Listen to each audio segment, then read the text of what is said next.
Hello বন্ধুরা, cook with মৌহার চ্যানেলে সবাইকে স্বাগত জানাই।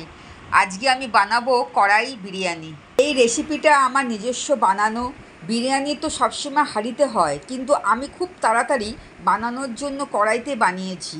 এটি বাড়িতে গেস্ট আসলে তাড়াতাড়ি বানিয়ে ফেলা যায়। তাহলে চলো শুরু করি।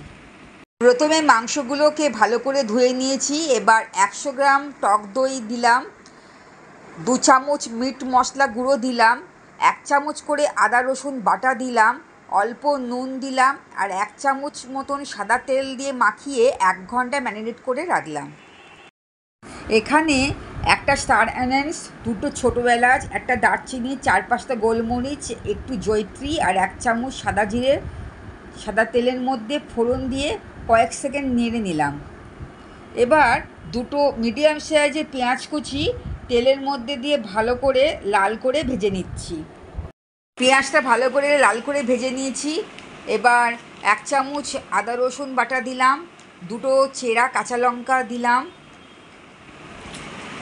একটা টমেটো কুচি দিলাম, দিয়ে ভালো করে একটু কষিয়ে নিলাম। এবার 1 চামচ শাহি বিরিয়ানি মশলা দিয়ে আবারও একটু ভালো করে কষিয়ে নিলাম মশলাটাকে। এবার আগে থেকে ম্যারিনেট করা মাংসটা মশলার মধ্যে দিয়ে ভালো করে কষিয়ে নিতে হবে 2-3 মিনিটের মতন। মাংসটাকে কষিয়ে নিতে নিতে আমি এখানে অল্প চিনি আর স্বাদ মতো নুন দিলাম, দিয়ে ভালো করে একটু নেড়ে নিলাম। এবার আগে থেকে ভেজে রাখা আলুটা দিলাম, 1 চামচ মতন কাশ্মীরি লঙ্কা গুঁড়ো দিলাম আর 2 চামচের মতন ফ্রেশ ক্রিম দিয়ে ভালো করে আরও একটু কষিয়ে নিচ্ছি। আমি এখানে কাজু বাদামের পরিবর্তে ফ্রেশ ক্রিম দিলাম। এবার প্রয়োজন মতন এখানে জল দিলাম, দিয়ে মাংসটাকে সেদ্ধ করতে দিলাম ওই 2-3 মিনিটের মতন।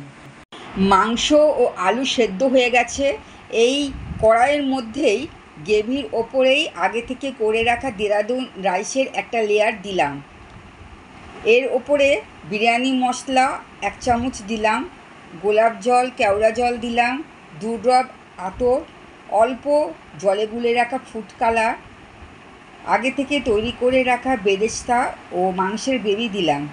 এবার এর ওপরেই আর একটা রাইসের লেয়ার দিলাম। এর মধ্যে দিলাম জলে গুলে রাখা ফুড কালার আর বেরেস্তা। দেওয়ার পর ছিদ্রযুক্ত ঢাকা কড়াইতে ঢেকে দিলাম আর আঁচটা কমিয়ে দমে 10 মিনিট আমি রেখে দিলাম।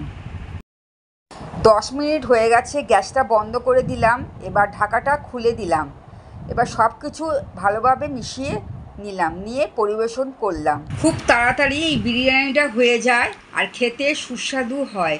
আমার এই রান্নাটা যদি তোমাদের ভালো লাগে তাহলে লাইক, শেয়ার, সাবস্ক্রাইব করতে ভুলো না। পরবর্তী রেসিপিতে আবার দেখা হবে। টাটা।